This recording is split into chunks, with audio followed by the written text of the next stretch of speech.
everybody, and welcome to the Tingling Tea. Hey. Welcome. Here at the Tingling Tea, we talk about the strange and the supernatural, the creepy and the cryptid, the weird and the wonderful, and all that is phenomenally freaky. You got it right. I got it right tonight. Y'all, I am so excited about our guest this evening. I cannot wait to bring her on and to have her co-host with us this evening. I mean, she is just, you know, when I first met her, I just knew that she had to be on this show. She has a great spirit. I can't wait. She does. Mm-hmm. And we met each other at NBeyond Con that was hosted by Sebastian Bonet and his crew. Yes. We met last year, the virtual NBeyond Con, and we just really clicked. We clicked. It was me and some other people that are going to be on the show later, and then maybe we'll just have like a girlfriend reunion or something later. Yeah, but we had an awesome time. So without further ado, we're going to bring her in because we have a lot of stuff to talk about. Let me just give you a little background about her. She's an illustrator, a creator, a writer of the comic book, The God Machine. It was published by Archaea Entertainment and co-founder of publisher Machina Corps. Her work is included in Mice Templar, Graphic Canon, Jim Henson's Fraggle Rock, illustrated novel the Monkey King. She's also done some stuff with John Carpenter. Yes, we got to talk about that. We got to talk about that. I was being respectful, but Fraggle Rock? That's big time. But Fraggle Rock, you know how iconic Fraggle Rock is? I'm sorry, you're right. Yes, it is. What? But that's not even half of the stuff that she's done. Not even half of it. I can't wait to meet her. She is the bomb ditty here. Let me tell you, she really is. And somebody that I call like one of my favorite people in the whole wide world. You all, without further ado, let's bring her in, Miss Chandra Free. How are you, girl? Hey, Chandra. Hi. Apparently, I'm the bomb diggity. Yes, she is. And you know what I realized? And I think I said this to you before. My name is actually Free in German, Frei. And your last name is Free. So imagine we're like really related in a sense. Oh, I love it. Oh my goodness. You all Americanized your name, and mine was still Germanized or what they call. I think my people are from Wales. Well, I'll have you know, Les. Augie is ominous and Mayhem is just as ominous, so we're technically related as well. I just want you to know. My name translates to expensive in German. Just want to let you know. Well, I have to say, my lineage isn't exactly free. My dad was adopted by the Frees in Atlanta, Georgia. So I'm the first and the last of the Frees because I am like not going to have children except for my cat. No, that's okay. That's okay. If you know, the Frees took my father in, and I've got German in me and other things. I don't know. I don't understand it, to be honest. Yeah, they have DNA tests. And I'm not taking them because I'm lazy. That is okay. And as someone who also has 5 children and 3 in the backyard, 4 in the backyard, I'm going to tell you, my babies are my cats. So, those are children also, people. Yes, they are. Oh, they are. Fur babies. They are. So fur babies. Yep, fur babies are definitely there. So I'm going to pull up some of the stuff that you've done, and let's just have you talk about what you did, your career, and let's talk about some of the art, but then let's also talk about what happened when you were working on John Carpenter, because that's really a good story because we actually discussed that. Yeah. So and we need to do Fraggle Rock for Mike. Yeah, we need to do that. Before we get into that, we wanted to advertise before we go into anything. We have a new show that's coming out every month, a monthly show called Another Slice of Life, and we're really excited about this particular show. Let's show a little advertisement of that before we go any further. Ooh, exciting! Can't wait. Wait a minute. Do I have an advertisement for that? I don't think I do. No. That was a big build-up for nothing. It sure was. Oh, well. Let's talk about Chandra's. Tell us about it. Yeah. In a world. So this is here we go. This is another slice of life. There we go. Tea-related show. Yeah, a tea-related show. But Augie actually explained it very well the last time we were discussing this show. So can you tell our audience, yes, what our show is going to be about? Sure. So what we want to do, which is basically what Les and I had talked about when we created Cliff Dive Productions, is really create a forum, a safe place for people that are not part of mainstream, that are often not shown, broadcast, given a forum, allowed to tell their story in a way that we want to be respectful and listen and understand their way of life. So it's really trying to expose everybody to different ways of life that are not mainstream, but are just as valid. And we all should sort of expose ourselves to this stuff and learn to love people, all people, no matter what their experience is and how they live their lives. Yep. Perfect. Perfectly said. Perfectly said. So yes, we are introducing this on Thursday, February the 24th, and it's going to be a monthly series that Cliff Dive Production will be hosting. So we are very, very excited about it.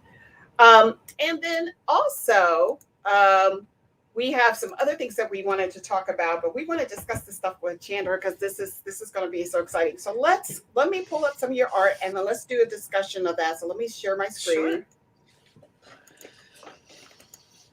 So tell us how you started, and because your drawing is what you do is extremely unique. It's extremely unique. So when you see some of these photos, you're going to be like, oh my gosh, these are so gorgeous. When did you first realize that you liked doing this? Well, this is a really difficult question because art has always been a part of my life. Before I could walk, says my mother, I could draw. This is a mother thing, so we're gonna go with what she has to say, kinda, but not really. But I mean, seriously, like, art has always been a part of my world and part of my life, and I always knew that I was going to do that. Like, I wasn't in college or anything like that. I was like a little baby knowing that this was it, Like, I first wanted to be an animator growing up. And then I realized that was a lot of work. I'm like, that's not the tea for me. So pretty much it came to high school and we were trying to figure out what we want to do with the rest of our lives because, for whatever reason, high school is that moment. I pretty much was like, comics seem to fit the bill. Like, it's not only telling a story, it's character design. It's like putting those key moments to tell a story. And I was like, you know what? Comics is my life. This is what I want to do. And I've always done comics as a younger person, just for fun. Right. But I mean, like, it was always like, in the background, like learning things. And, it just all made sense. And, like, I did go to college. I didn't finish college, but, That's okay. That's all right. And we're still successful. Yeah. I mean, I was, like, 6 courses away from getting a 4-year degree. So I was close. Close. That's a whole... Less than, that's like a 1 semester. Sort of. My college was kind of, like... wasn't geared towards art, so I was trying to make lemonade out of rocks, I suppose. It was a really difficult time, and I feel like I don't know. Hold on, I have to. My earphones are telling me I have an incoming call.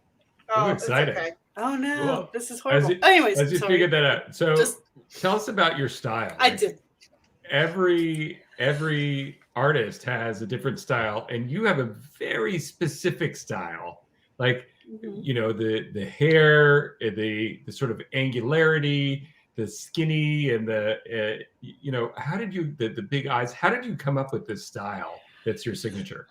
So, it's also another difficult answer because I mean, like, I grew up with Warner Brothers, Disney, animation, like a little bit of Marvel in there, just like all sorts of different things, like just a collection of styles that I was emulating as I was growing up. And then like eventually I was introduced to like Jonan Vasquez, and I was also watching a lot of anime. This is like in the late 90s, not to date myself, but okay, whatever.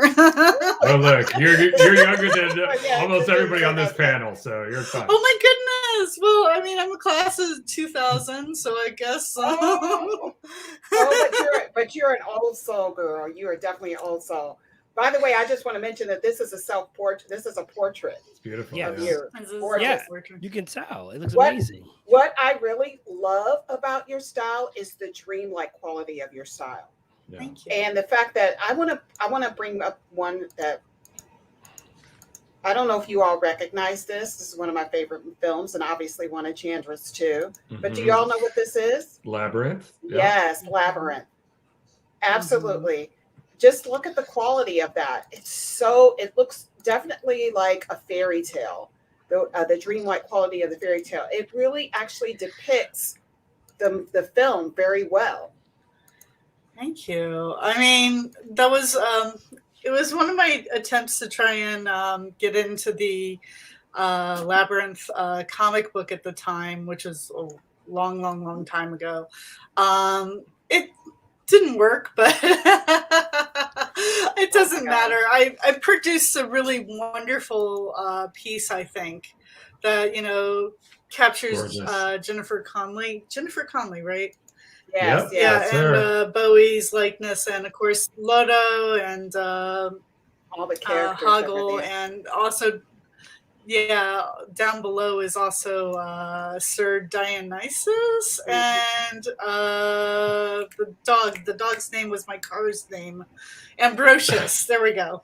I named my car after the dog because it was my first car, and I'm like, Ambrosius, where are you taking me? And like, I was literally the fox in my car. So they filmed. It's funny. They filmed the opening scene from that movie about a mile away from where I am at this that's so moment. Really? cool. Isn't that funny? Oh, Every that's time so I walk by, I'm awesome. like, "This is where they filmed that scene." Anyway, It was her house. It was actually her it house. was her house. Yeah. Yeah. Oh wow, that's so cool. But yeah, like I am a combination of so many different things. Like when I saw Jonan Vasquez's work, he's the creator of Giant Homicidal Maniac and Invader Zim. Like he had this kind of weird angular style. I'm like, whoa, wait a second. You can do anything in comics? Like you don't have to be a superhero. You don't have to be an anime chick kind of thing. Like you can do anything. And like I started to kind of have that whole world kind of come together. And then like my fine art background in college was like, Egon Schill and Alpid's Muka. Yeah. Just like, and the abstractions and stuff like that, like all the things that I could put together, I wanted to like just marry and like, and now kiss.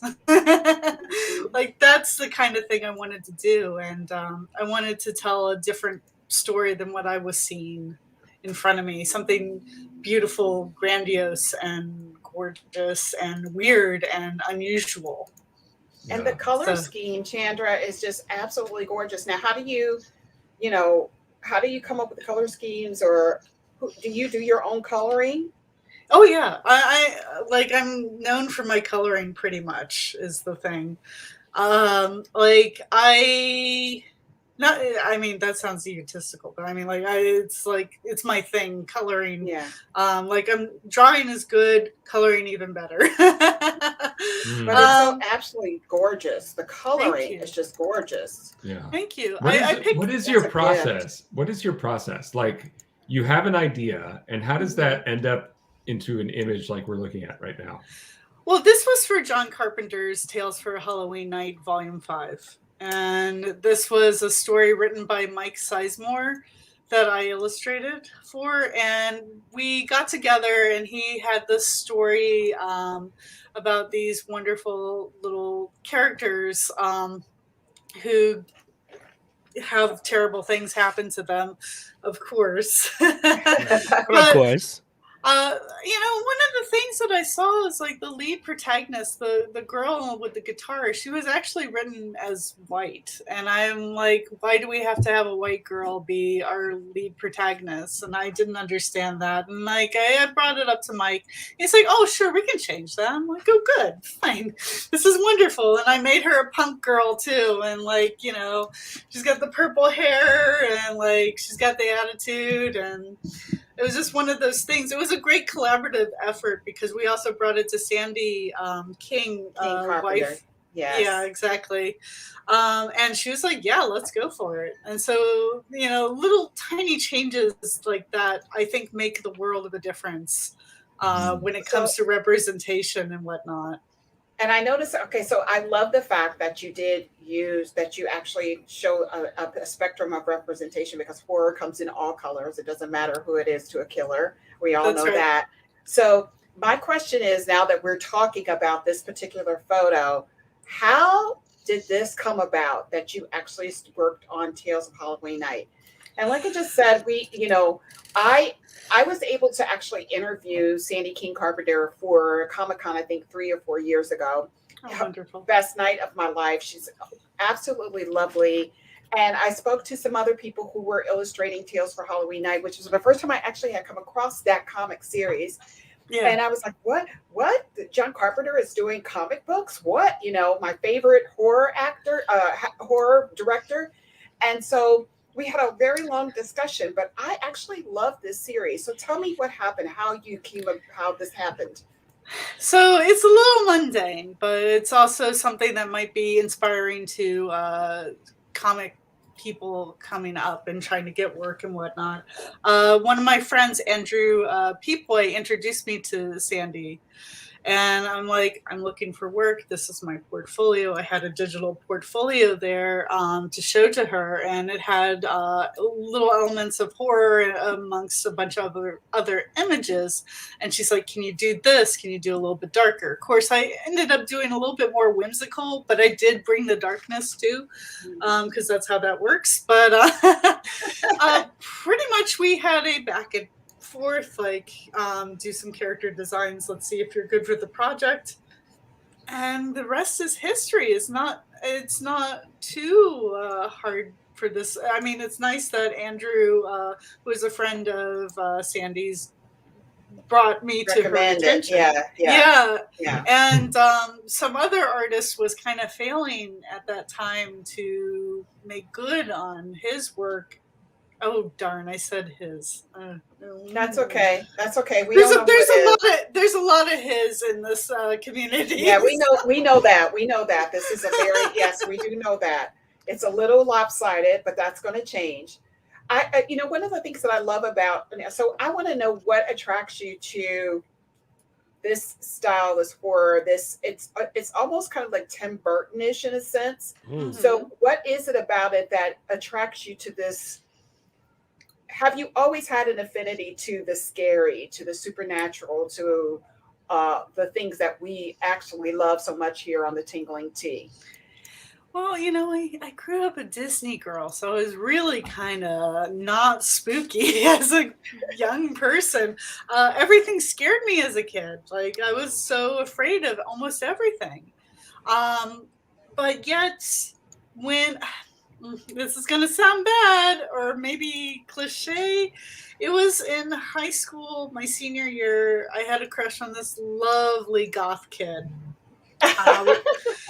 And he was just so inspirational. And I started to get into all the things that he was into. This is cringy. No. Go there. Come on. Can I say something? I'm getting out my tea mug. Yeah. No, but I have to say something just so that I can validate you, girl. Okay. The reason why I speak Spanish so well today is because of a guy. I wanted to learn how to speak to him. I had a major crush on this guy. He knows who he's married. His name is Gabriel Chachin. And I had the biggest crush on him. And so I said, I got to learn how to speak to this man. I got to speak this man's language. What do I need to do? In addition to my love for rock music came about because I was in love with a burnout. And he listened to rock music. So that's what I ended up doing. Enriched my life. You never know how a little crush is going to change your world. And look at this now. There was another boy in middle school that I learned chess so I could play with him. And that's actually the best thing that's ever happened too, because I like chess. It's great. It's so weird, like what crushes and weirdness can like do to you, and be like, this influences me. And of course, like it stuck, and I'm still friends with this guy to this day. But I'm like, yeah. We never got to be anything. Is he still goth? I have no idea. He probably still wears black. That's probably about right. But the funny thing is that he used to say, I'm not goth, but he totally was goth. Well, wearing black is complimentary. So, you know, maybe. Yeah. You're right. It's kind of goth to say you're not goth when you actually are goth. Oh, it totally is. It really is. Or was he goth or was he emo? Oh, emo hadn't even happened yet. Oh goodness. It wasn't then. Emo came probably about 3-4 years after, I think. Oh wow. So, wow. Yeah. Well, even goth was dead at that time. Yeah, goth was dead. Well, I think goth transitioned into emo. That's it did. And Scene Kids and all that. Like, right. As a 20-something-year-old looking at that, I'm like, Yeah, well, you know, there's still some of that. It still has like some residual effects, like the type of music that you listen to and stuff like that. Sure. All of that stuff. Oh, sure. It sticks with you. It does, and I mean, I love all sorts of music these days, but like, I love a lot of goth, industrial, synth pop, and other things like that. Cliche, but I love Depeche Mode. That's my baby. Like, I love them. I knew I loved you. All right, so this is typically Fraggle Rock. We're talking about Fraggle Rock. I know that Mayhem wants to talk about this because we have this up. Before we even get to that, can you send me a playlist? I've never had an emo or goth phase in my life, and I'm sorry, West Indian parents didn't allow that. You got slapped up, get your grades. You know. I've got. Do you have Spotify? Yeah, send me the Spotify for sure. Okay, I got a couple of lists for you. Like, I got some dance, like gothy industrial things. Not like goth. To be goth is more like 80s, and also a revival that reflects on the 80s at the moment. But I'm gonna give you some like synthy pop, like future pop, like industrial things. Yeah, you get. Yeah, get me on that list too. Mayhem, I'll send you all. We'll all share our playlist. Yeah, all right. Yeah, also share a playlist. Our goth or what I call like alternative playlist, because that's what it's called now. Okay. So we'll do that. All right, so let's talk about the Fraggle Rock here, because this is definitely, I know Mayhem wants to talk about Fraggle Rock. He saw this like Fraggle Rock is. How did you get to work on this? Yes. Okay. So I was published with Archaea for my book, The God Machine. And Archaea got the license for Fraggle Rock at the time. And they were like, they came to a bunch of us Archaea creators, and they're like, would you like to work on Fraggle Rock? And I'm like, yeah, that would be great. And actually, it was one of my friends who was a writer who wanted me on his project.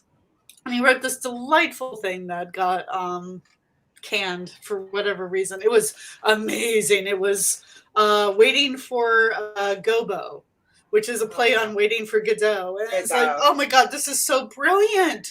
Holy crumbs. Why don't you publish those? Anyways, I got put they're like, all right, would you like I guess so. But if Jim Henson had been around, he would have been like, yes, please give me.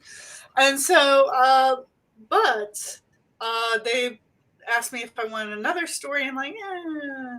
And then they're like, we've got this other story. I think it Kim Burns. It's been a long time. Okay, it's been a long time since I did this. I think that was. You don't have to tell the truth. It's okay. You can make it up. I can't remember my writer. That's all right. That's all right. Well, he wrote this. John Doe wrote this. You know what that is? It's a testament to actually being asked to be on so many things. Yes. Because you're so bleeping excellent. So, or you just turned 40 years old and your brain's going. Girl, don't I We'll know? we'll never attest to that. But but more on this Fraggle Rock. Go ahead. What I want to know is like, what was the experience behind this? I know you're still answering it, but when you get ready, what was the experience? Go ahead. So, okay. So I finally found the project that I wanted to be on the anthology. It's a bunch of different artists and whatnot. And I thought this was so good. I got to design monsters and things like that in the canon of, Jim Henson, like design my own. I wish I had those pages for you to see because that was really cool. I got to do unibrow monsters and stuff like that. So cool.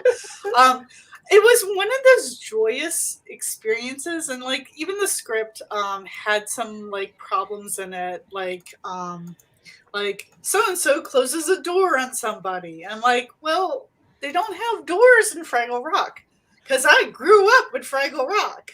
Yeah. Like this is a commune. No. They just walk in and out of like each other's respective places. There's one place where there's a door. So I'm like, okay, I tell my editor, like, hey, this is wrong. And he's like, well, writer, why don't you rewrite this scene and make sure it works? I'm like, why did you make me do this? Whoa. I did it. It felt really bad because, you're stepping on your writer's toes, but it made more sense to the script to be like, push somebody out of a doorway or something. I mean, it's something very simple, but you have to come up with some kind of sight gag to meet what your writer's sight gag was. So that was something really interesting. And of course, like, there was like designing things for Fraggle Rock that you had to meet within the parameters of what Jim Henson was looking for. Like, doesn't meet on model, you can do it stylized, but you have to still be able to present the characters accordingly. And it was stressful and exhilarating at the same time because it's like fucking Fraggle Rock. Yeah, and that's the thing.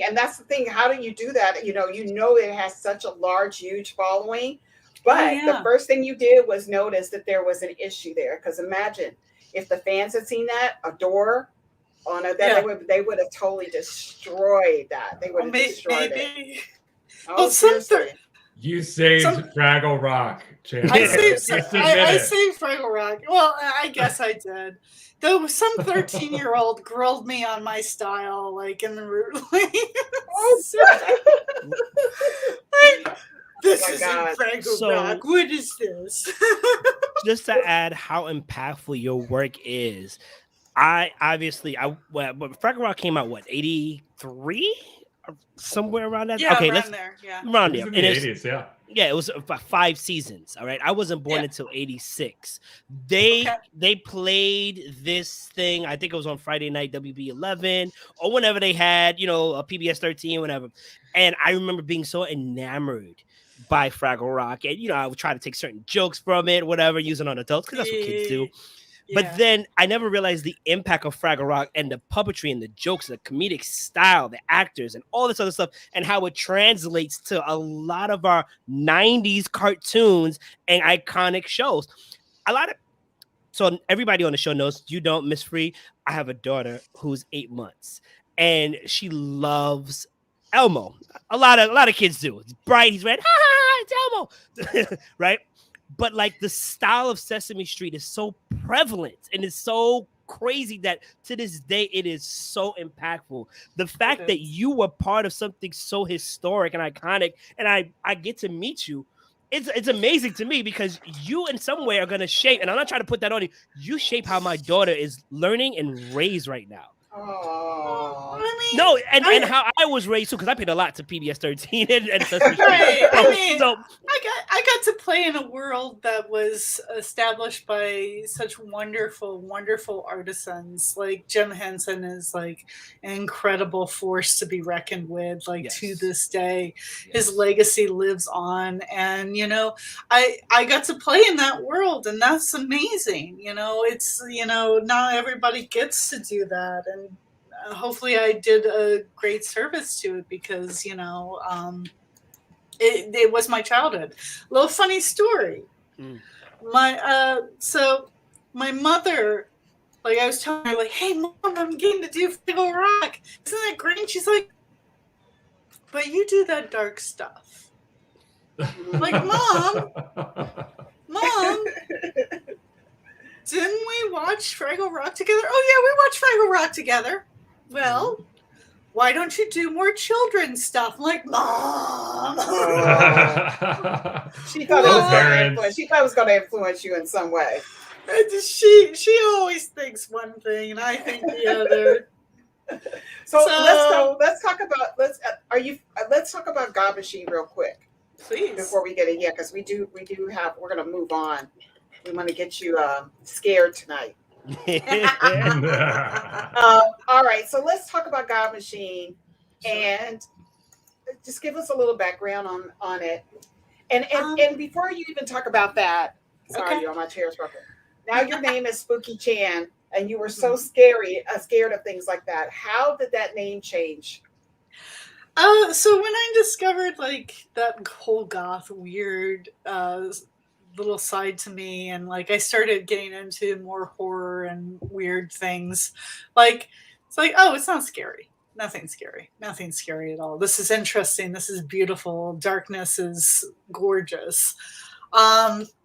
I was trying to find a name for myself back in 2000, 2001. And for whatever reason, Spooky came to be. And like, the honorifics of Chan and San and, for Japanese things, it's kind of has a sing-songy kind of way.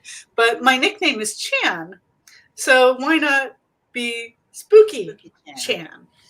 So it has a lot to do with that.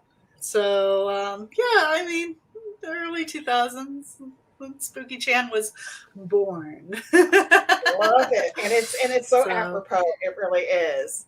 So, okay, let's talk real quick about God Machine. Okay. And okay, so I'm going to do the quick story of God Machine. Well, first I'll do the elevator pitch in case anyone's interested in what God Machine is. Yes. Elevator pitch goes like this. It's a story about a young man named Guy Salvador who's having trouble in his world. He's starting to see monsters after his girlfriend has recently died, and he doesn't know what's real and what's not.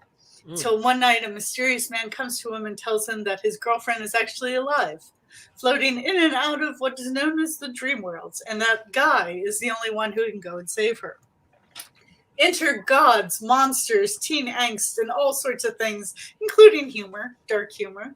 It's not all serious. And you've got God Machine, a tale for the dark at heart. That's a new one. That was nice. And where can we purchase the God Machine right now? Where can we pick it up? Okay. So I just recently did a Kickstarter last year to reprint the book. And unfortunately, I've had so many, it was supposed to come out in November, but that was really ambitious of us. I've gone through wrist problems. I actually had COVID this year towards the end in December. Sorry. Yeah. All of my shots, by the way. All of my shots. But many people are experiencing that. Yeah.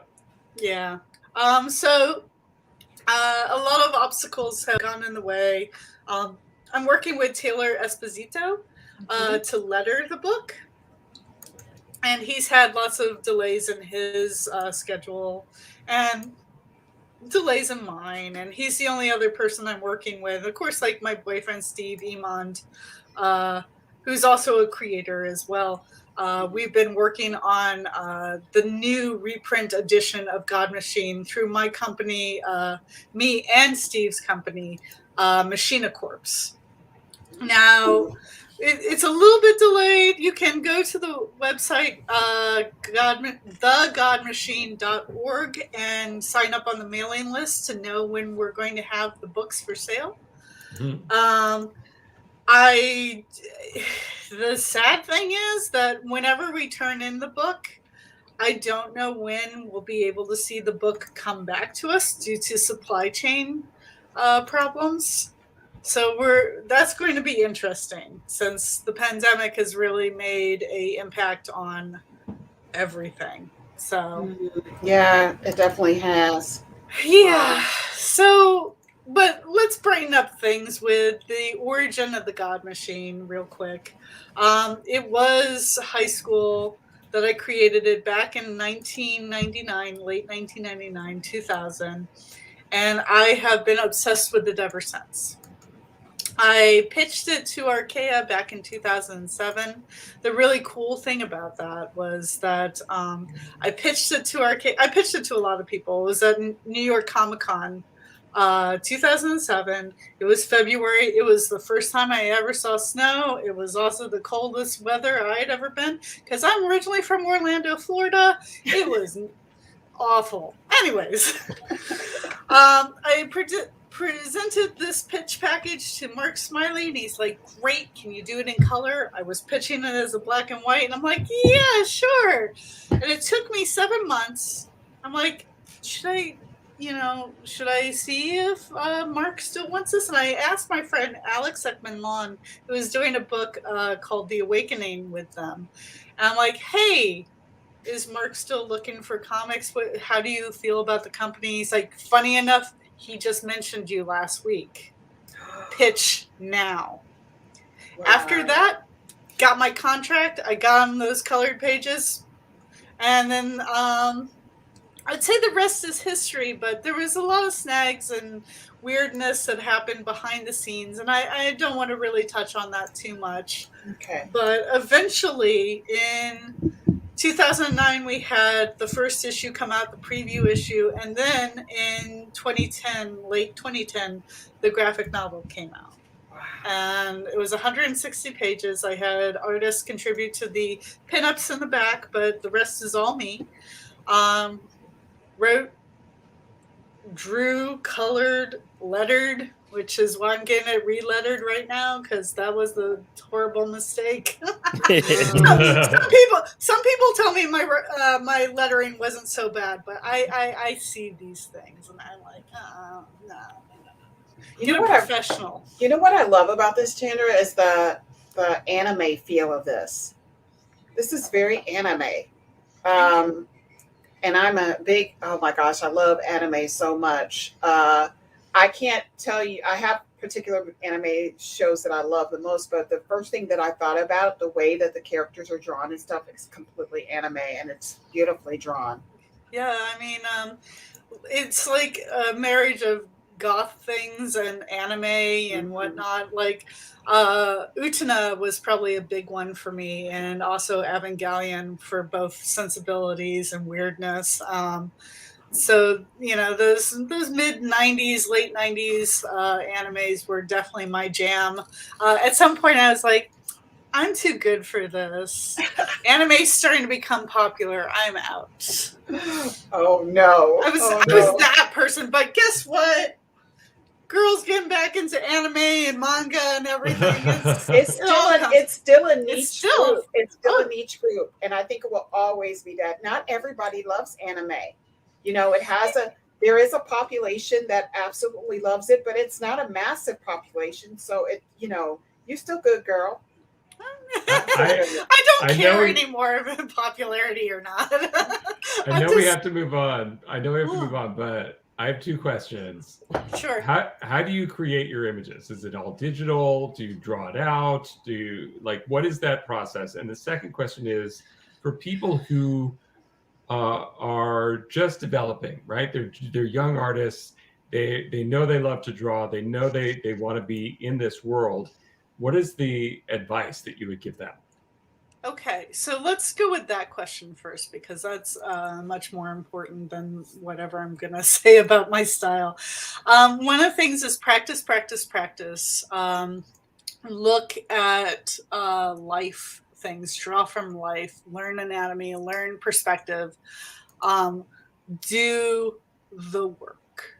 Like, I know it's really hard to do this stuff, but just draw every single day, whether it's just like a little doodle or study, draw a water bottle, draw a human being, like draw your mom, draw your dad, draw your sisters, blah, blah, blah, blah, anybody.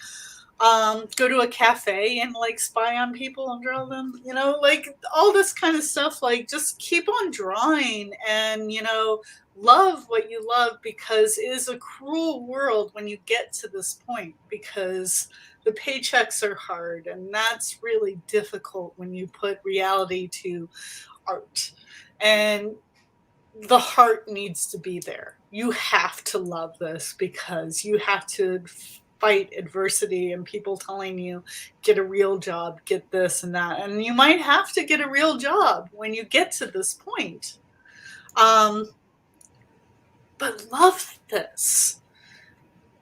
Own your craft. Go to college or go to classes.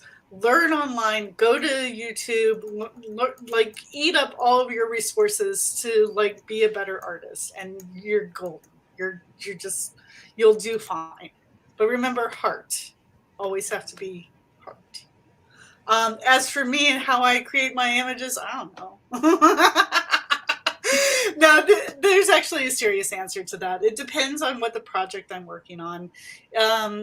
With my comic pages, I do pencil on the 11 by 17 paper, and then I scan it, and then I bring it into Photoshop and Procreate, and I just color from there. And sometimes I just do Procreate, which is a program on the iOS for Apple products, for iPad Pro specifically, actually. It all depends what I'm trying to convey and what I think I can convey better, whether it's in real media or not. And I also do acrylic painting and other things like that. Just, it all depends. But it's usually like I will be doing digital color mostly when it comes to my illustrations. And a lot of it nowadays is 100% digital. So how long does it usually take you to finish something that you're working on? It all depends. Sometimes it can be something really quick for like 2 hours to 4 hours. Sometimes it can be like for a more complex image, it can be 6 to 8 hours, if not more. Like a cover image takes like about 12 plus hours. It all depends on the complexity and getting it right and all that. And of course you have to remember, like, there's also like searching for reference for certain pieces, doing thumbnails. Like not everything is the first thing you do. I mean, I do a lot of the first thing I do, but there are other projects when I can't really I won't get into details because I'm not supposed to talk about it, but I did for specific designs, and the client picked out the one, and I put a lot of effort and work into it because they were looking for a more realistic style from me, and it came out well. The line art came out really good. Next step, coloring. So that's in progress right now. I can't wait to hear about this new project that you have. And by the way, girl, I am loving your Dracula shirt. Thank you. Oh yeah, Mr. Bella Lugosi. Yes, Bella. There he is. Oh my gosh, love that, love it. So I just want to say that Dracula and vampires is a constant theme on this show. We had Cult of Dracula. We did a reading with Van Helsing not too long ago. And then we also had played a game where we hunted monsters and vampires, whatever. So this show, we love Dracula. Good job. Love vampires on this show. Definitely love that. Anything spooky and scary. Yeah, anything but Dracula being our favorite. So we can, wait, let me see this. Oh, your bat earrings. Oh, wait. Bat earrings. Love I'm always on point. Yes, you are. You are on point. Always. She's always got it. All right, you know, so we don't have that much time to actually go through. We were going to do a segment on haunted Airbnbs that you can actually stay at. Yeah, we were, but we'll bring that to you next week. And we'll do that one. So we want to get right into the best horror footage and scary footage that we saw of 2021. This is the time that I usually take to actually scare the life out of Mayhem and Eddie, Augie. So this is like my favorite time of the show. I always try to find the best compilation of scary footage and bring it to them.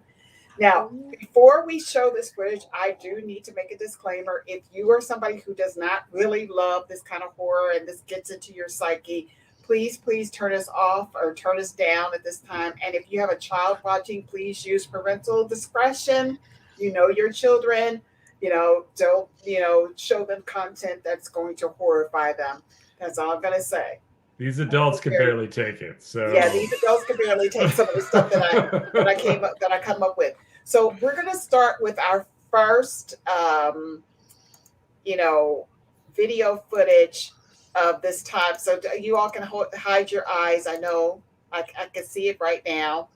You're hiding your eyes. The paranormal footage best of 2021.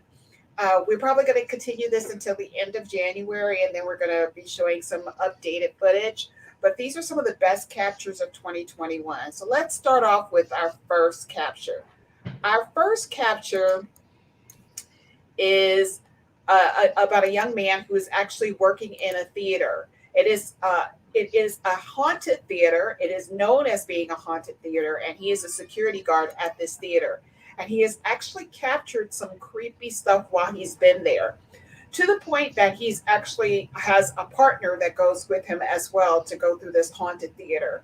I don't know exactly where this theater is located, but I am telling you now, as someone who is a thespian who started in the theater, this actually just gave me like the honest to God creeps. That's all I'm going to say. Totally did.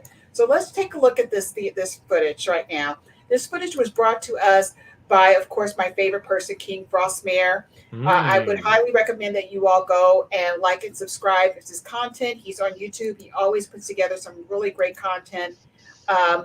And with that being said, let's take a look at this. You might want to mute yourself too, just in case. All right.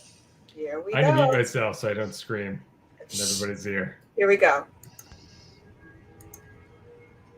Now we want to take a look at a series of videos that were captured by Bailey, a caretaker in a supposedly haunted theater. On his profile, Theater of the Absurd, he had shared some pretty bone-chilling encounters in the past that we also have taken a look at the time. One night, he captured something in one of the upper booths of the theater.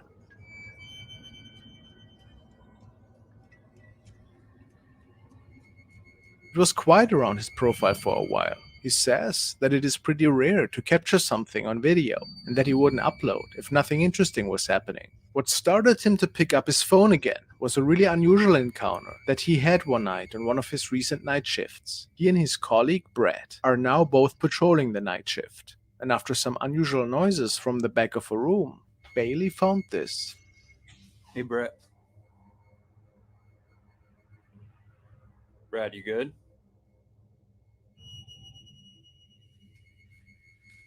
Hey. You're freaking me out, man.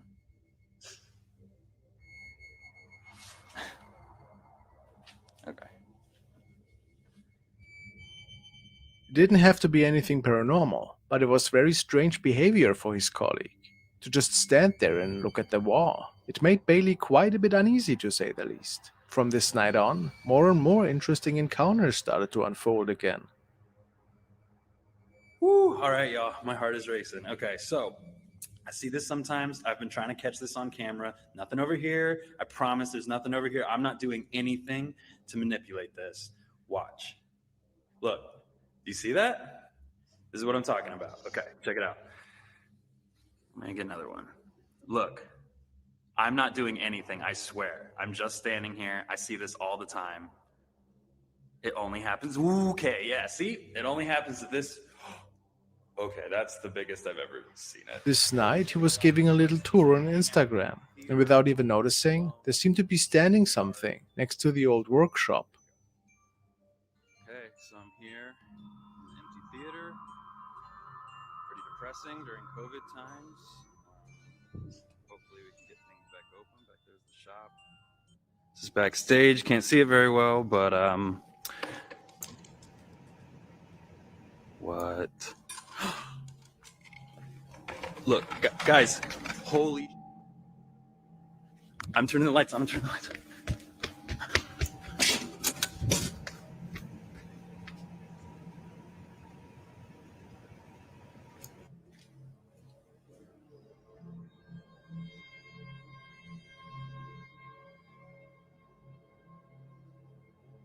Not necessarily easy to make out, but many believe this to be a shadow person. How unsettling. When Beatty's attention gets grabbed by a loud noise on one of the following night shifts, he goes for another tour with his cell phone, and it would appear that whatever he had captured prior, standing next to the shop, was back yet again. 9 p.m. on a Saturday. This is my life. So I'm walking through the main stage. I'll flip it. Okay. Ghost light is on.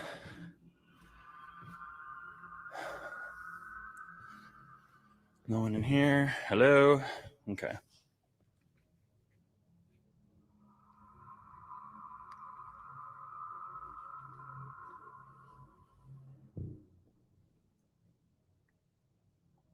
A shadow can be seen, standing on the upper part of the auditorium. He swore that it wasn't his colleague, and that he was quite sure that this had to be one of the ghosts that haunt this place. Do you agree with him? Interesting that he actually saw it this time around, wouldn't I you actually say? see a couple. Let's keep an eye open on that mystery. So what do you all think about that footage? All right. So Burn the place down. Let's. Well, first of all, Les and I both know we were actors in our current lives, and it's a spooky. Being in a theater alone is freaky. Really spooky. It's freaky.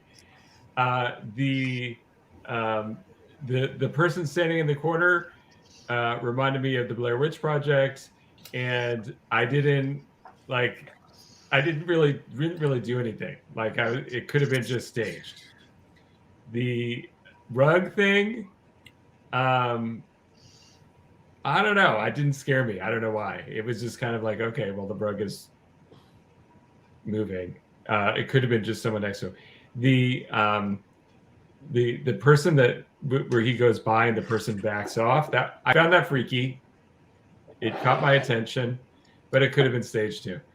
Same with the last one. So I'm not totally buying this, but I will give him that theaters are freaky. When the ghost light is on, all the lights are off. Theaters are a scary place. Augie, every week I realize that you are the friend that goes out to check things, and I'm going to remember you when I survive, okay? Look at my complexion. Of course I go out and check things.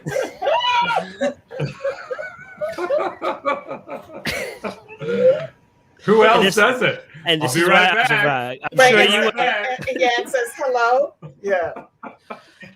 Listen, I agree that all those things could have been staged, but Murder just happened here. Let's move in. no, but I don't want to take that chance. I've worked at a theater too. No way. No, burn it all down, start again new. And then you know what? Have an old priest and a new priest come say their blessings on the burn wood. That's it. And ashes. That's it. Boom. Okay, Chandra, what did you think about this footage? You think it's authentic? Nah. No. Can you bless fire? Can you bless fire? That's a good question. I'm a skeptic, so everything is like, yeah, it's like nothing surprised me. But I'm like, oh, good shout out for Blair Witch Project, because that was like when I was younger, like that movie like actually kind of scared me, which is weird because a lot of people it's a polarizing movie. Either you get like that was stupid or that was amazing, and I was one of those people that was amazing.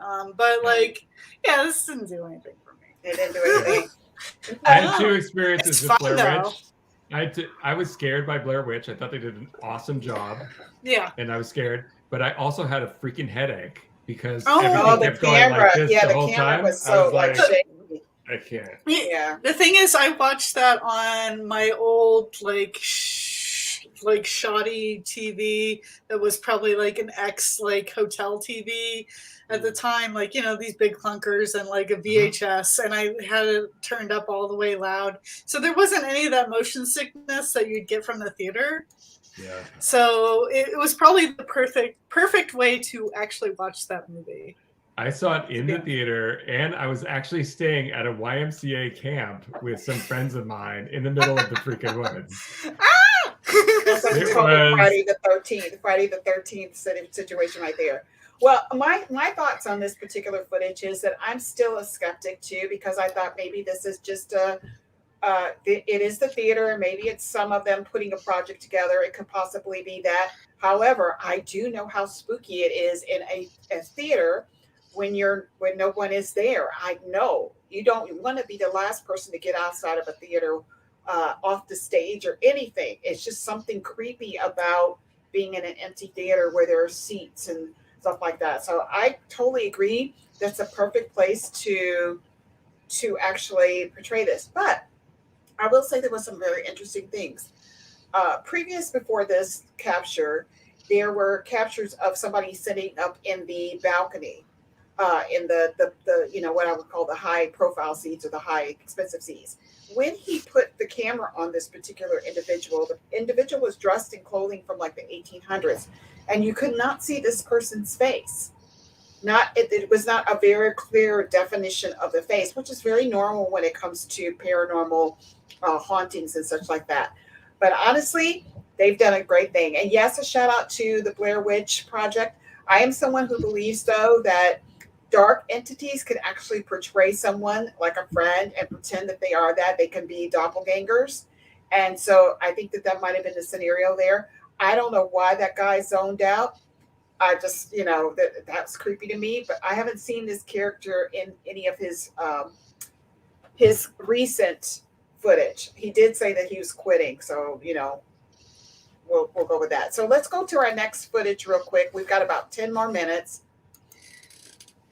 Now this one, let's see. This one is very interesting too.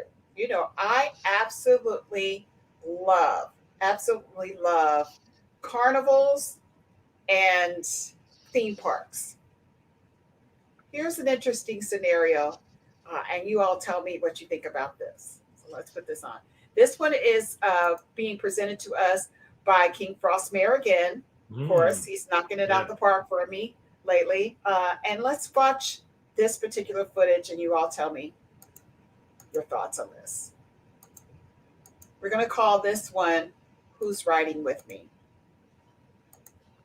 Yeah, burn it with fire. I'm serious. Can we bless fire? Because if we could. You could bless anything. You could bless anything. Okay. You could bless anything. Trust me, you can. All right, so let's show this one right now. The following video was sent to me by Gammy Bear, and he found it in the paranormal section of Reddit. The clip was posted by user Lucky1196. He wrote that it was recorded by an older brother who was visiting a theme park with his younger one.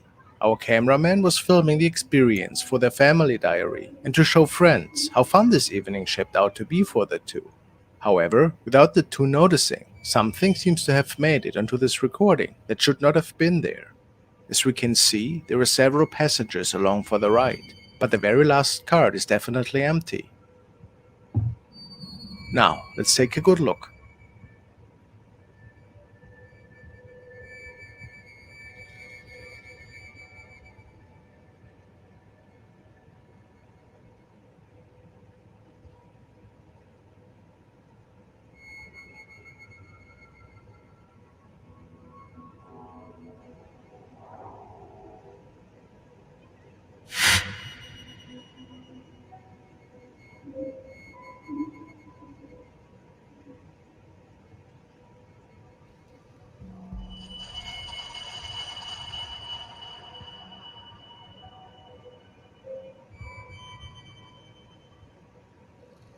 After a few moments, a dark figure appears to be visible in that last cart, but how is that possible?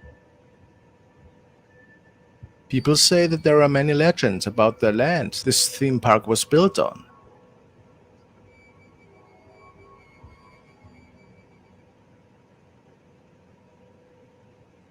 And that it might be a spirit that was coming along for the ride. Could this be possible?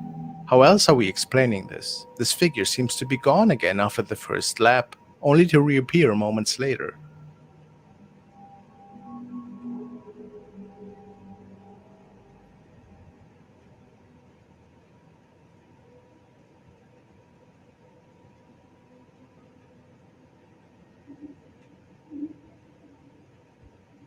A paranormal incident, perhaps.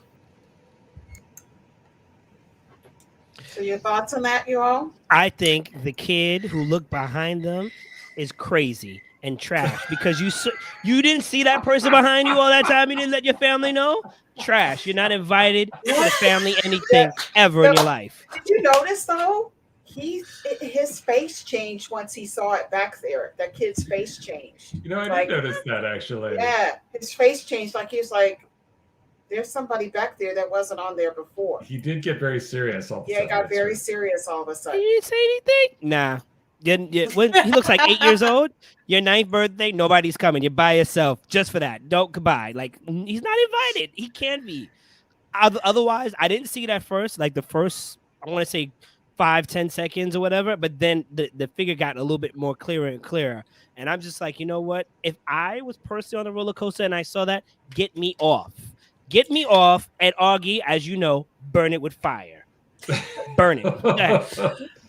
I have a question. What do you think, Chandra? I have a question. Now, do ghosts, do they take on light on them? Like you can put a light and they'll have like more of a like light shadow situation, like a form? Because this had a shadow light situation, like the lighting happened. Therefore, to me, if it's going to be a ghost, it's going to be kind of transparent or not a solid figure. Therefore, I think it's like some kind of either a person that's actually back there, or I don't know. Originally, I thought like this looks really fake, and somebody actually like doctored this up because there's a lot of like problems with the film kind of going like in and out. That you could probably get away with putting in something real easy into this, but I'm the skeptic, so. So and so is Augie. So I thought the same thing. I saw that the light was actually shining on somebody, that his forehead was beaming. So I was like, well, this looks like an individual. But then I thought about it. Whenever you ride like a roller coaster and stuff, they actually have to strap you in, and it's very hard for you to hide in a seat because you're so immobile. How did that person get back there if they were the only people on there? So I thought it was very strange. So for this one, but he wasn't there the second time they went around the loop. He wasn't there. Yeah, I could see where he could do this because it could probably just be a downward like belt or something like that for something like that, and like he could have also pressed this whenever the like thing came down or whatever. Like he could have had some mobility to like duck down. I'm calling shenanigans on this one. All right. So, what is your I agree with Chandra. I agree with Chandra. I think he was, he dropped his popcorn or something. He was like going down to pick something up, but he was very, like he was right there. Like there was the lights were going on behind him, and you could see his balding head. And I know all about balding heads, so. I absolutely do not believe that this was something spooky. I think that kid was having a really good time, and I really enjoyed that kid, watching that kid enjoy himself. The kid was really having a good time. You know what I mean? He turned around and realized somebody was there, and then his face changed. I think it's BS that someone died on the land, and then they're riding the roller coaster. What? I don't know. I can't. Well, that's beyond. Okay, Mayhem, what do you think about it?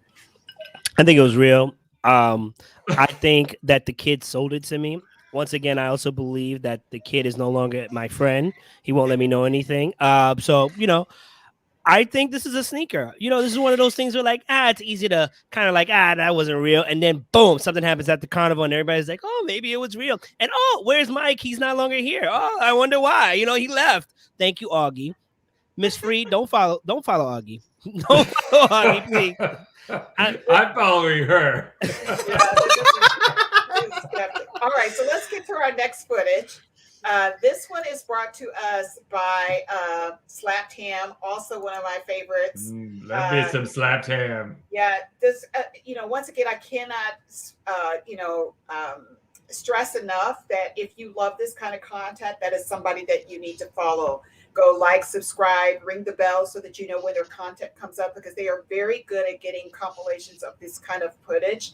That and it's cleverly edited and very well done. It makes you it draws you in to hear these stories of the found footage that they find. So this is Slapped Ham, and we're going to call this particular one the passenger.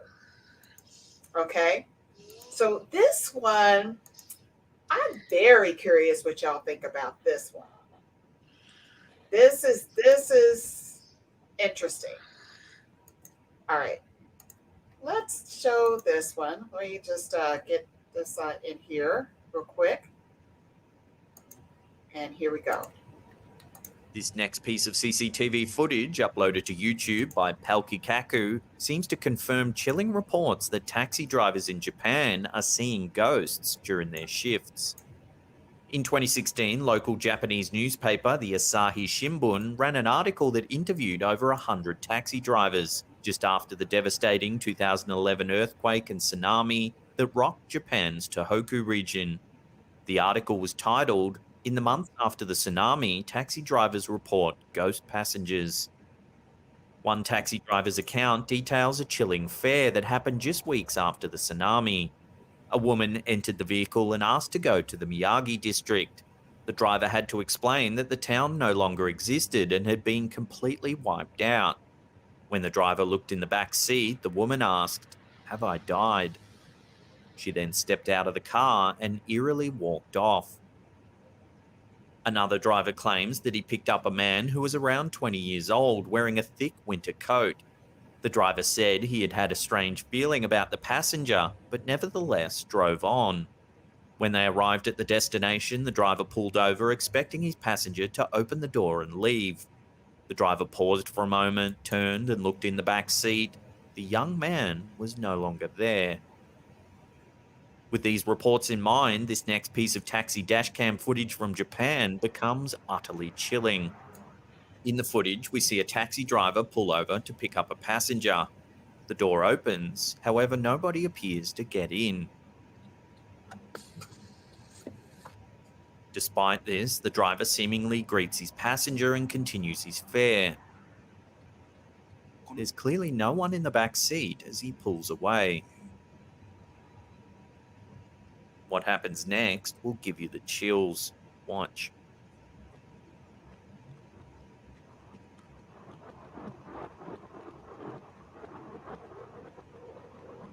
As you can see, a dark shape begins to form in the middle seat.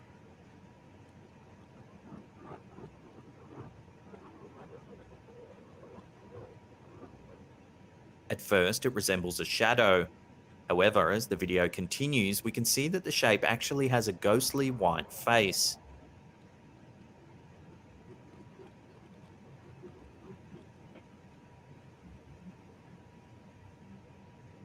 There are several strange things about this footage. Firstly, it seems as though the driver can actually see the entity, as at no stage during the clip does he appear alarmed. Also, the camera shows that the ghostly figure seems to intermittently disappear, then reappear as the journey continues. If you zoom in on the strange apparition, its face looks swollen, with one eye closed and one eye open. Here's another eerie piece of footage captured by a taxi dash cam in Japan. The forward-facing camera shows the cab pulling over to pick up a fare. Note that you can see a woman on the side of the road hailing the cab. The clip cuts to an inside view of the taxi. Here we see the rear passenger door open and the driver looks expectantly at it. The eerie thing is, no one gets in.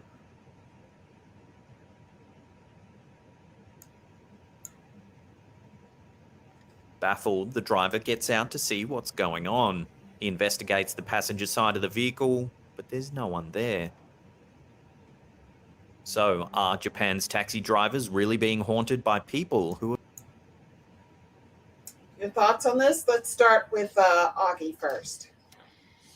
Well, the tsunami was horrific, like beyond horrific, and that the earthquake was beyond horrific. So I can understand that there's a lot of disturbance within Japan, specifically in that region. You know, the combination of the tsunami and the nuclear meltdown and everything, it was just beyond horrific. So, you know, I can't say no to this video. Like, there's nothing here that to me that says this didn't happen. I thought the most compelling video there was of the woman in the middle of the seat. The most disturbing thing about it was that she was sitting in the middle of the seat. Like, aren't you supposed to sit on the right or the left of it? So, but, and then when they zoomed in on her face, that was definitely something, that was definitely a person. So you know, for me, the next video where the person pulled over, I saw what looked like a person there wearing white. I didn't see them hailing anything. It's not like a New York hail where you're like, ah! They were just standing there. Well, you know, in Japan, they stand in like certain areas, and that's where they're picked up. They don't hail taxis. They stand in an area that's a taxi area. Yeah. So, I mean, I thought this was all pretty spooky, to tell you the truth. Okay. It seemed pretty spooky to me. Okay, Mayhem, what did you think? I was on board. I'm spooked, and at the same time, a little skeptical. I'm only skeptical only because the middle passenger, if I'm paying attention to the face, and it kind of seems like a rerun of Faces, like a facial emotion where she's like this, kind of comes up, kind of comes back, and then this, you know. I would have to look at the video again, but that is, if that is digitally imposed, that is some great green screen work, because they closed the door. And if you watch the last passenger, once again, like Augie, I was like, they didn't hail anything. There's like a shadow that goes on the seat from the light. So, you know, when you set it for the light, you create a shadow. There's a shadow that goes across, and the driver's not moving. So it's like, where's the shadow coming from? I don't know what's going on, but apparently I will be renting a car. I am spooked. No taxis for me in the immediate future. Thank you. All right. And Chandra, what did you think? A bunch of lighting and probably dulled up when it was the close-up. Like I said, I'm a skeptic, but the thing is, I got chills just from the stories without the visuals. That was like, ooh, that's spooky. And that's where I love these types of tales, is when there's no visuals and I can come up with things in my head. Otherwise, my thinker is going to be like this, and that. And it's like, you know, somebody could have just opened the door and closed it, you know, all this stuff. Though it's compelling in a lot of ways, but I don't believe it at all. So here's my take on this. You know, Japan has a lot of hauntings, a lot, more than most of us know, and this is one of the reasons why they create such wonderful stories about these hauntings, because there are such real horrific things that have happened on this island, and that tsunami was one of them. And I have to agree with you on this one, Chandra. The thing that actually was most compelling to me, scary and also heartbreaking, is the woman who got into the taxi and asked if she had died. Yeah. Have I died? Oh, wasn't that an amazing story? So the thing is that being the culture that it is, where people literally eat, sleep, and go to work, there is no in between. This is literally what they do on a daily basis. I could see this individual getting up and going to work, doing whatever they would normally do, taking a taxi cab home at night, their typical routine, and getting in a taxi and actually having a conversation. They're stuck in this pattern, like a residual haunting pattern, because from the perspective of the individual that has passed away, everything else looks different to them. This is why the hauntings in particular, sometimes manifestations, ghosts get angry because they're like, how is this person in my house? In their mind, everything looks like they left it. And isn't that something to say something about that dimension in which we dwell once we pass on from here? Because everything looks the same to them. And then until something moves, they start seeing the change and they're like, wait, this is they're moving something out of my dimension and it's not working. So in this scenario with this haunting of this woman getting in the taxi cab and sitting in the middle, what was very interesting to me, and we've been noticing this lately when we've been watching footage of hauntings, is that they're void of color. The light and shadow, they're void of color. And so that's, to me, that was very compelling.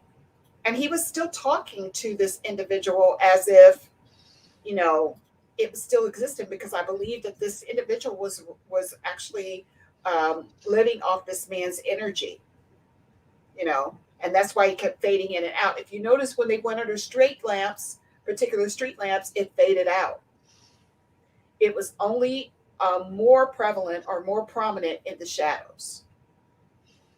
So very, very, very scary. Listen, if I come back to haunt anybody, you can find me in the kitchen because I'm a fat ghost and I want to eat. By the way, Mayhem, what were you drinking before? That didn't look like tea to me, sir. It is a brown tea. I do not get sponsored for it, so I will not say its name. But, there was once a story called Jill and a person who fell down a hill. And I think that will put you on the right track. I normally have another one. Something Appleseed or... Ooh, remember the old school computer Android that was I'm alive. His name was Blank 5. That's also a friendly tea that Johnny. Johnny. Okay. Oh, Johnny. Yeah, he Johnny. said. I love those movies. I love those movies. Yeah, short circuit. Totally. We have footage for one more thing. And this actually, I'm not going to vouch for the validity of this, but this scared the Jesus out of me when I saw it, because it just was so unexpected. So this one is brought to us by Sir Spooks, who's also somebody who I love watching his content, his compilations. So you all please go like and subscribe to Sir Spooks. I'm going to put all that content up there. But there's a gentleman who he's kind of like a very interesting character. His name is Mr. Irwin, and he goes and he discovers like fairies and things like that. He's actually taken footage of fairies, supposedly. I mean, some of the CGI this guy does is just unbelievable. And you don't know if it's CGI or if it's for actually real, but he goes to different places like in England and Ireland, and he looks for the stories that were there about fairies and brownies and sprites and stuff like that, which in actuality, as somebody who has a Native American heritage, those things actually existed before they were killed off or before they went into their own dimension. So this is what this man searches for. This was such interesting content. I can't wait to show this to you. All right. I have a sneaky suspicion about this. I feel like Leslie saves the worst best for last, and we're all going to be like, wow. I'm not going to sleep tonight. Remember last week, Augie? I'm still shook from last week. Like, exactly. We had some that were scary. That's where I came up with the phrase "burn it with fire." That's true. You should have been there. You should have been there, Chandra, for that one. Those were like really scary. All right, here we go.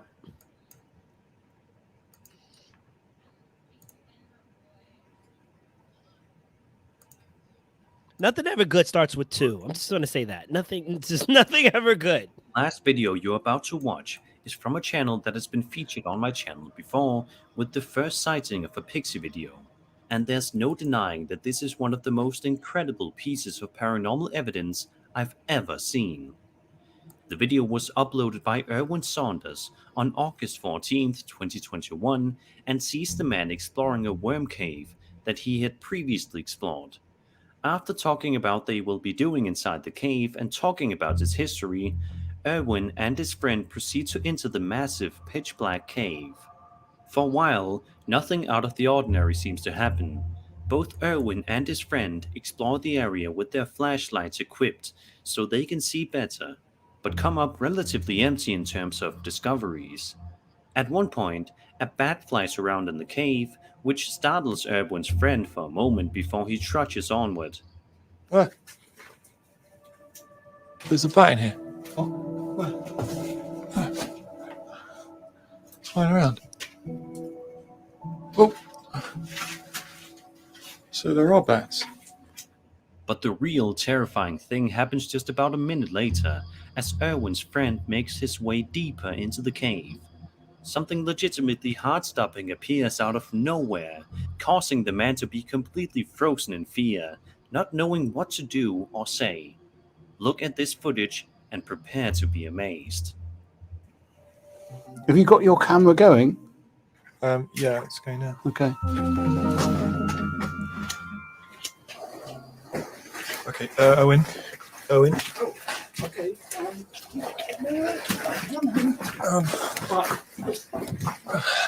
Run. I am. I can't go. I'm burning my hand.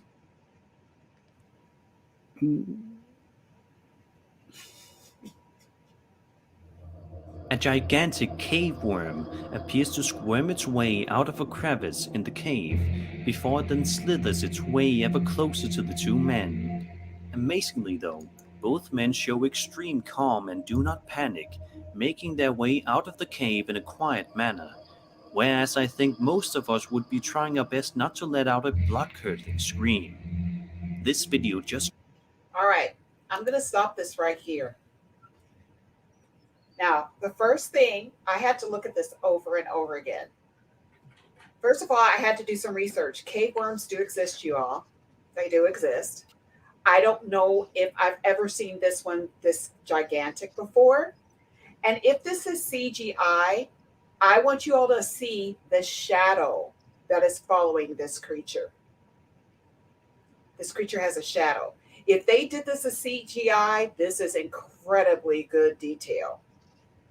So let's look at that real quick. I want you all to notice that it has a shadow. I am. I can't go. I'm burning my hand. This is my favorite part. It's the most realistic A part. gigantic like- cave Look, worm okay, so watch. appears to squirm its way out of a crevice. See, it has a shadow. Do you see that? Yep. In the cave before it then slithers its way ever closer to the two men. Amazingly though, both men show extreme See calm that? It and has a shadow. It's totally cute. a gigantic cave worm These things appears are, to squirm I its think way that out they're of a crevice harmless, in the cave before it but then I don't think slithers I've ever its way seen a ever cave closer worm. to It the has to two be in the men. deepest depths Amazingly of a though, cave. both men show See? It has a shadow extreme there. calm and do not Let me panic, just go back. making their way out of the cave in a quiet manner, whereas I think most of us would be trying our best not to let out a blood-curdling Shadow, right there. scream.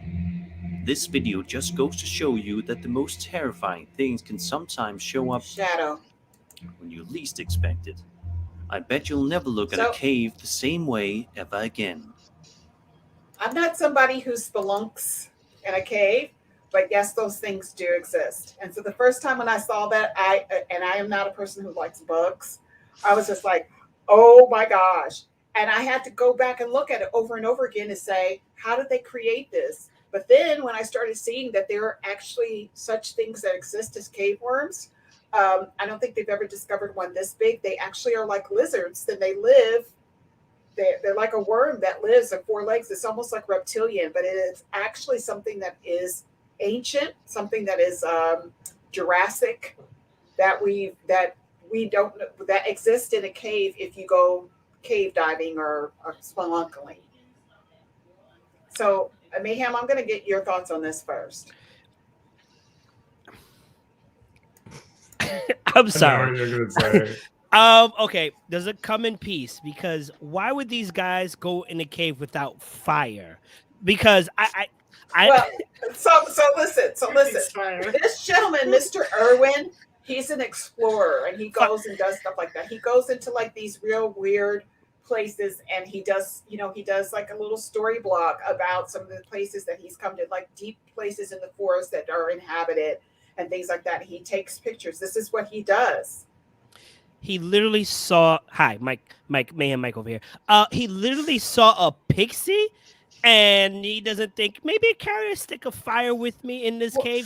I don't think that they thought that the cave wars, like I said, do exist in a cave. I don't think they could think that they were going to come. They were going so deep in the cave. I don't think they were going to come across this one. Okay, you know what? Maybe it's just me.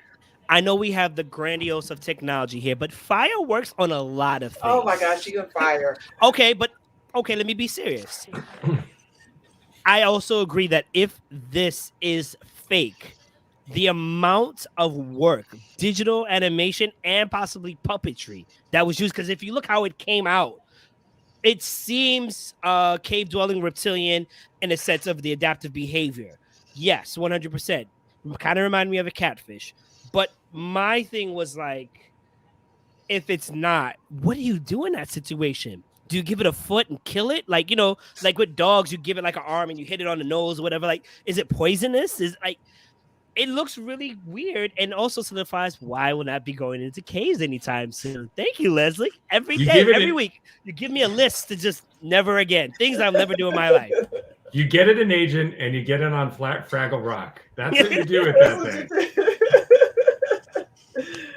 Oh my gosh. Burn it with fire. Chandra, what do you think about this footage? CG. Totally. I'm pretty the fact that we like can recreate like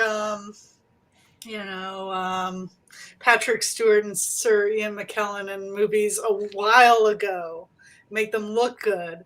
We can still do stuff like this, and it can be an amateur thing because it still feels like there's something kind of weird about it. Yeah, there's a lot of shadows, but you can create shadows in 3D technology, and there's something that's hitting me that just seems like the uncanny valley here. That I'm not like, I don't think it's real. All right, I love that. Okay, and what do you think, Augie? So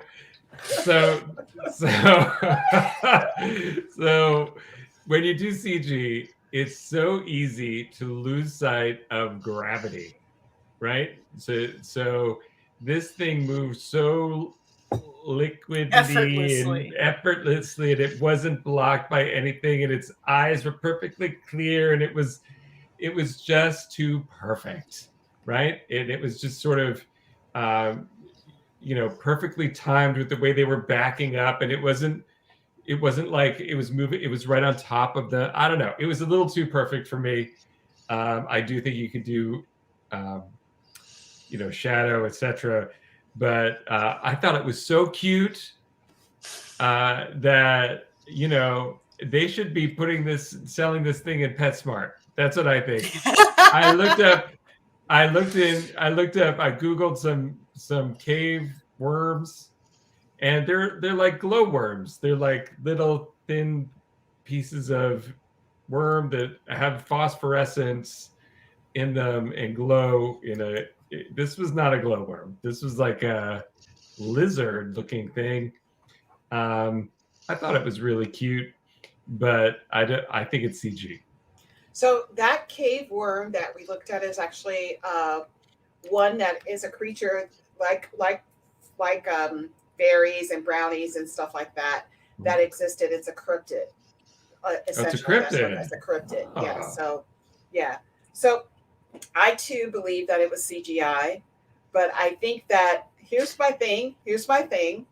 First of all, the shock of it it got me immediately when it came around the corner. As someone who does not like anything that slithers, I was just like, you know, and yeah, it was cute, but leave it up to you, because this is where horror stories start. One white guy saying, let's take it home and make it a pet. That's exactly what it is. Because for the perspective, not only make it a pet, we're gonna set up a breeding program for this thing.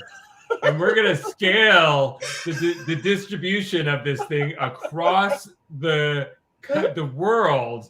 We're going to put the marketing program. We're going to call it something the cutest thing ever. Every kid in the United States and beyond is going to want one under the Christmas tree.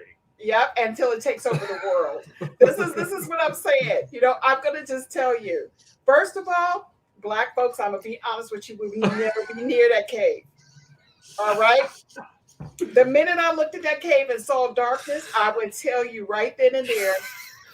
We deal with anxiety. Down the cave. Look at Chandra. Look at my complexion. Of course, we go spelunking. No. People of color have this saying. It's called expletive. Really, mess around and find out. We don't want to mess around and find out. We deal with anxiety, claustrophobia, fear. You think I want to go in a cave and find out? Y'all can believe the CGI all y'all want. Y'all can go ahead. I'm gonna tell you right now, in my best West Indian West Indian accent, much respect, because I'm not going in there. That's not going to be me. Oh, I'm going in. I'm putting my little thing on my little lamp right here. I'm going in. No, thank you. No, thank you.